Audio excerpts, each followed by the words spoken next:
That night, the storm didn't feel like weather. It felt personal. The kind that rattles your windows like it's trying to get in, the kind that makes you wonder if anybody would even hear you if something went wrong.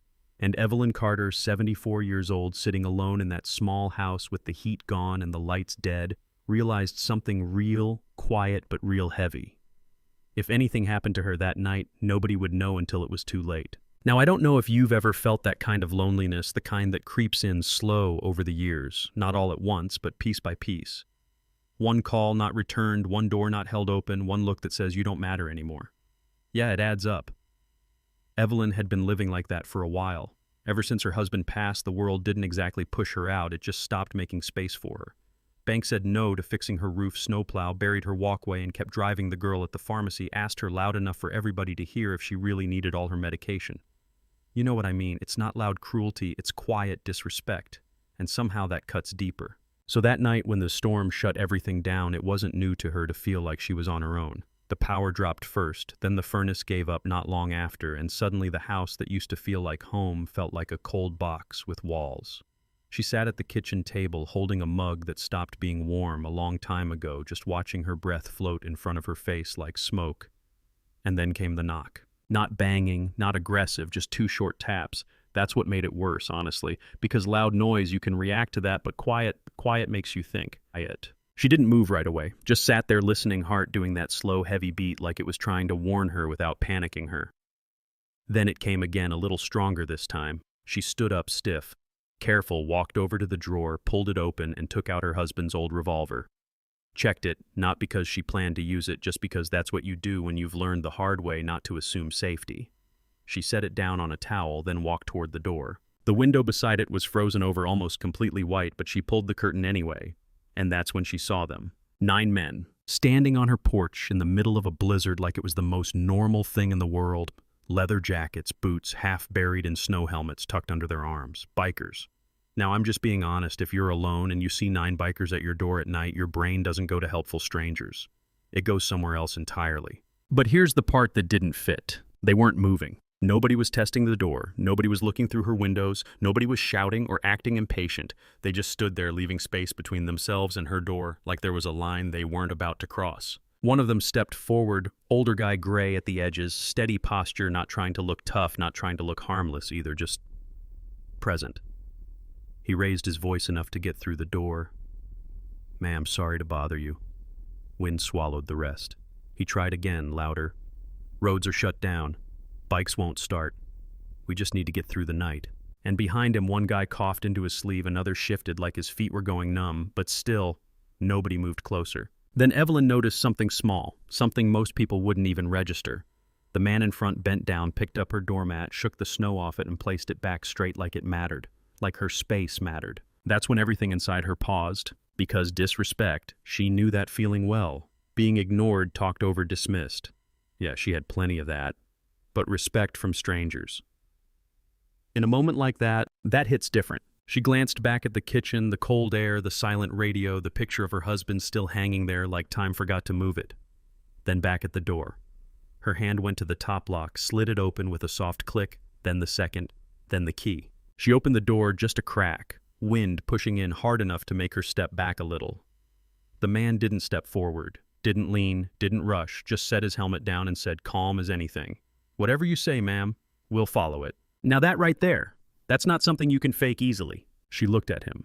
Really looked this time, then at the others behind him. No one pushing, no one whispering, no one trying to be slick, just waiting. She opened the door wider. "You come in, you wipe your boots." "Yes, ma'am." And they did exactly that. One by one, they stepped in, stopped at the mat, cleaned their boots carefully, lined their helmets against the wall like they'd done it 100 times before. Gloves off, jackets placed neatly, nobody brushing past her, nobody taking more space than they needed. It didn't feel like 9 strangers taking over her house. It felt controlled. One of them knelt by the vent, held his hand there. Heat's been off for a while. Another looked toward the basement door, but didn't move, just waited. Evelyn noticed that the waiting. "You fix furnaces?" she asked. The man gave a small shrug. "We fix what we can," she pointed, and only then did they move. 2 men went down, flashlights cutting through the dark, quiet voices drifting up, not loud, not panicked, just focused. The rest stayed put, not wandering, not snooping. One guy wiped melted snow off the floor, another straightened a rug that had shifted like they were guests who actually cared about the house they were in. Then one of them poured coffee from a thermos, set the lid on the table near her, not too close, just close enough. "You should have this first." She looked at it, then at him, saw the scar on his hand, the steady way he stood there, not expecting anything back.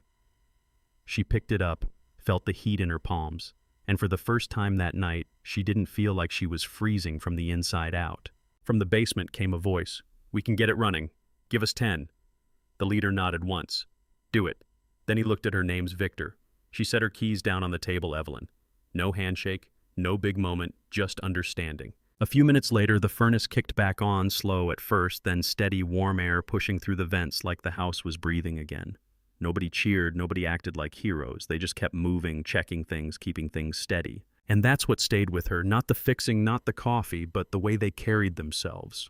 Like discipline wasn't something they turned on and off, it was just who they were. The night passed like that, quiet, structured. Every so often someone checked a window, someone checked the heat, one man even wrote something down in a small notebook like he was tracking time. No one asked her why she lived alone, no one went into rooms they weren't invited into, no one touched anything that wasn't theirs. And slowly that tight feeling in her chest, it loosened. By morning the storm had calmed down. They gathered their things the same way they came, in quiet, respectful, no speeches. Just small nods, a few "yes ma'am" here and there, and then they were gone. Just like that. Evelyn closed the door, stood there a second, listening to the silence that didn't feel as heavy anymore. She walked back to the kitchen and saw it on the table, a coin, old and worn, and a folded piece of paper with a name and a number. Victor. No explanation, just something left behind. A few days passed and things started changing in ways that didn't make sense if you were looking for normal explanations. Her trash can wasn't left in the street anymore. The street light that had been flickering for months suddenly worked fine. Groceries showed up on her porch twice, no note, no name. Motorcycles passed through the neighborhood, slow, quiet, not causing trouble, just watching. And the corners where people used to hang around late, those got empty. No police reports, no big announcements, just different. That's when she called the number. Victor picked up, voice exactly the same as that night, calm, direct. They talked a little, and then she asked the question that had been sitting with her. "You knew my husband?" There was a pause. Then he said, "Yes, ma'am." And then the truth came out. Her husband, the man who never talked about the war, had once pulled Victor out of a situation that should have killed him. Didn't make a speech, didn't tell the story later, just did what needed to be done and moved on. Some people don't tell you who they are. They just show it once and that's enough. A week later, the bikes came back. No storm this time. They lined up in front of her house, engines quiet. Victor stepped forward, removed his helmet, stood straight, and saluted. Not her. The picture of her husband inside. One by one, the others did the same. And that moment, that's when it hit her. All those years of feeling invisible, she wasn't. She had just been standing in the shadow of something bigger than she knew. Victor handed her the coin again, this time placing it directly in her hand. "If you need anything, call." She looked at him, then at the others, and said the only thing that made sense to her. "If you come back, wipe your boots." Small smile passed through the group. "Yes, ma'am." A year later, that neighborhood wasn't the same. Houses fixed, people outside again, kids playing, lights on, no sign saying who did it, no credit taken, just change. And one night when another cold front rolled in, there was a knock on her door again. This time, it wasn't bikers. It was a young couple with a baby, stranded, scared. The man barely finished his sentence before she stepped aside. "Come in. Wipe your feet." Yeah, that happened. Because that's how it works sometimes. Not big speeches, not grand gestures, just small decisions that ripple outward. Now here's what I want to know from you. If you were in her place that night alone, no Power 9 strangers at your door, would you have opened it, or would fear have won? And if those men looked different, dressed different, would your answer change? Be honest, because that's where the real conversation starts. Drop your thoughts in the comments. Tell me what you would have done, or if you've ever had a moment where trusting someone changed everything.